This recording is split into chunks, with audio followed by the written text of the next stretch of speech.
Now, one thing, this all started here in New York back in 1997 when we started pulling together data. And really, since that time, New York has been on the leading edge of using data to help individual students succeed. And we've worked with you on that. I recognize that being on the leading edge is difficult. Sometimes it's painful, but it's making a difference. It's making a difference not just here in New York, but it's making a difference really across the country. As we mentioned, we do this across, I believe, 13 states now, but it started here in New York, and the leading edge is still here in New York. So what we've been focused on is to really build on the positive impact that we can have using data and technology and really truly transform education. And the transformation that we're seeing is in some respects really quite simple. What we see is that you can use technology and data to enable educators to do what they're passionate about, which is really helping each individual student be successful.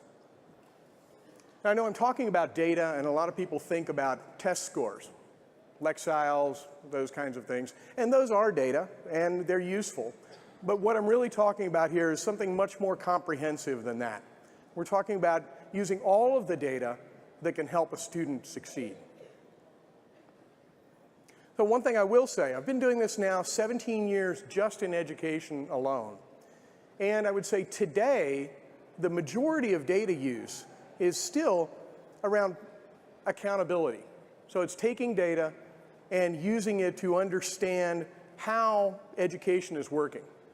So looking at the number of students reading a grade level, looking at the number of students that scored a 3 on the state assessment, breaking that out by ethnicity, looking at it over time. And what I've learned is if the only use of data is for accountability purposes, that can only lead to frustration. Because what it's going to tell you is what needs to be improved. And you're going to find lots of things. This is a very complex endeavor in education. But it's not going to tell you how to improve that and why.